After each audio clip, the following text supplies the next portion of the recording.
Hello, true believers. Marshmallow Man here with another edition of Marshmallow Man TV.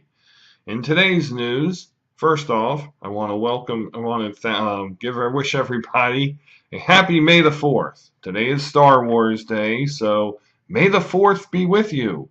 And go out and celebrate and enjoy this terrific day that's been placed before us. The sun is out, the sky is clear, and the temperatures will be getting warmer. In today's news, state of Maryland became the latest to repeal the death penalty. Governor O'Malley signed off on the death penalty repeal yesterday.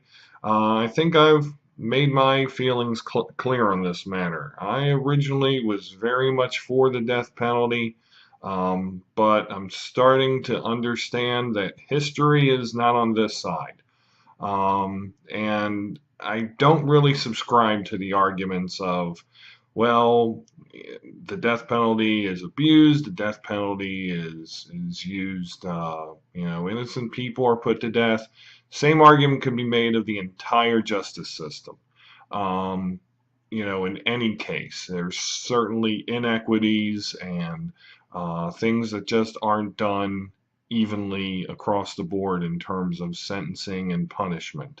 And I realize that the death penalty is it's an ultimate sanction. It's, of course, a final sanction, but it's a sanction.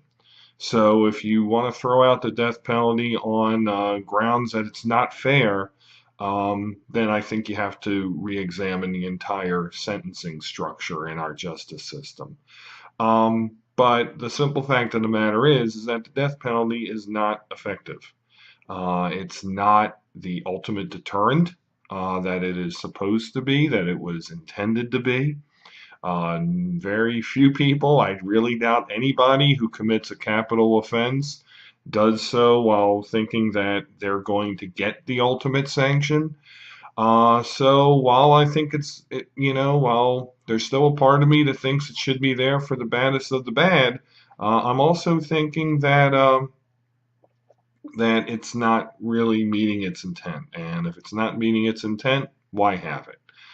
So there's where I am. On to politics. Of course, the big news is Guy Gazzone. Well, there's two big stories this week. One, Guy Gazzone deciding not to run for Howard County Executive. Two, the increasing possibility that Ken Ullman will be Lieutenant Governor Anthony Brown's Lieutenant Governor running mate. This creates kind of a tiered system here in our candidates for governor. If it's Brown Ullman, then Anthony Brown and Doug Gansler are clearly the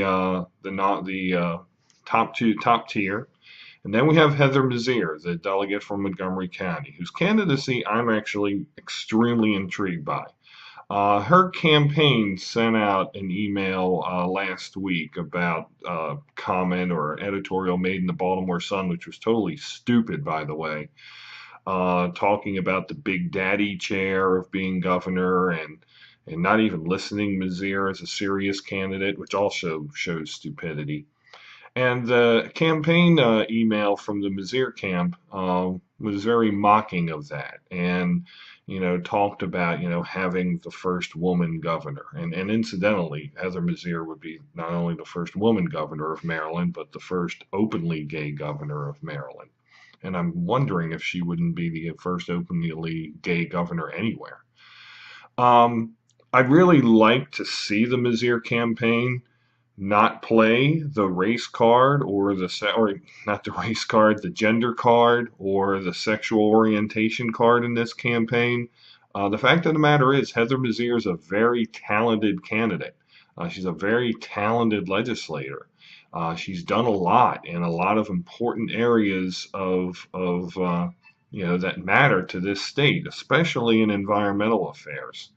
So I'd like to see her run on her record, and I'd like to see her run on her platform and her passion for this job. And I think that's there.